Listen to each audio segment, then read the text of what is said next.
Faly marabanao indray tafaverina eto amin'ny tuto son gasy aza-pray no anarako raha ohatra ka mbola tsy nanaraka an'ity page ty anao dia asaiko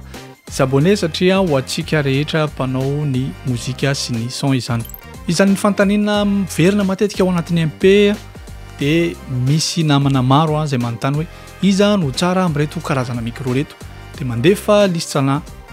micro zareo misy dynamique, misy statique, dia zany hoe anjarako zany no tokony hijery hoe iza no tsaratsara kokoa sy mety amin'ilay olona. Ho azavaiko aminareo eto tsara ilay izy satria betsaka itsika no somary floflo ao anatin'ilay izy, tsy fantatsika marina hoe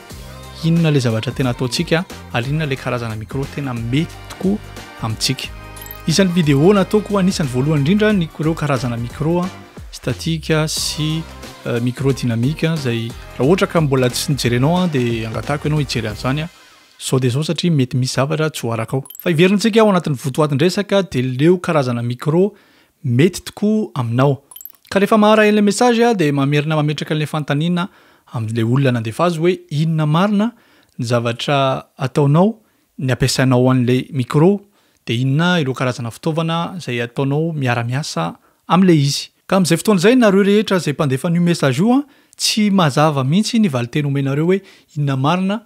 ny antony ilavana an'ilay micro, inona no ilavana azy. Mazava ho azy izy nareo anaovana prise.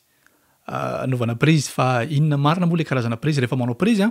misy zavatra be dia be atao prise, misy mety hoe feo misy instrument, ny instrument koa dia misy karazana izy io misy hoe ohatran'ny hoe batterie acoustique ve sa mety hoe ampli ana gitara sa mety hoe gitara acoustique zany rehetrarehetra zany samy hafa daholo karazana micro mety ho ampiasainao anatin'izany. Ka raha nijery an'ilay vidéo nataoko taloha ianao mahakasika an'izay dia fantatrao fa sa anankiroa samy hafa mihitsy ny micro dynamique sy ny micro statique. Ka noho izay rehefa mandefa listana micro aty amiko nareo iza ny tsara amin'ireto dia tsy hanome valiteny mihitsy aho satria samy hafa mihitsy ireo karazana micro ireo sy ny fomba fampiasana azy. Nefa na izany tsy izany entiko anampiana antsika ny karazana micro dynamique, ohatra n'ity ampiasaiko ity zao dia micro dynamique dia ilaina kokoa, mety kokoa ho amin'ny olona izay manana trano tsy traité amin'ny home studio zany ohatra. Ohatra anako zao ny toerana misy anako eto somary tsy hitanareo angamba fa tsy misy traitement acoustique fa amin'izao fotsiny nefa sy feo henonareo dia mazava sy tsy misy akon'ny trano loatra. Dia mazava samy hafa kely amin'izay ny dynamique ny micro statique raha toka micro statique no ampiasaiko teto dia henonareo kokoa ny feo an'ilay pièce ilay trano, zany hoe ny reverb an'ilay trano sy ireo karazana feo manodidina eto. Nefa na izany naty izany koa mitombo kokoa ny resaka dynamique any amin'ny haute fréquence, zany hoe henonareo somary mazava kokoa ny feoko raha toka micro statique no ampiasaina. Ka izay ilay izy ry zareo samy hafa raha toka feo no alaina sy ny gitara no alaina. Hozintsika hoe inona zany no tokony ho polyvalent kokoa mahakasika ao anatin'izay. Raha ohatra ka ho anna home studio nefa ny sady indraindray koa mba sady manao prise na gitara, indraindray koa izay mety mampiasa an'ilay izy angalana batterie tampoka, inona ny tena mety. Amin'izay fotoana izay dia miditra amin'ilay fanontaniana faharoa hoe inona ilay matériel ampiasainao miaraka aminy, ohatra hoe ny préamp na ny carte son, satria raha noro anareo ohatra hoe ity SM7B ity zao dia super dynamique, zany hoe tsaratsara kokoa izy zany mihoatra ny dynamique rehetra, ohatra hoe ny SM58 zany hoe amélioré kokoa izy mahazo aigu kokoa izy manakaikaiky kokoa ny statique izy, zany hoe izy zany ohatran'ny hoe eo ampovoan'ny dynamique sy ny statique.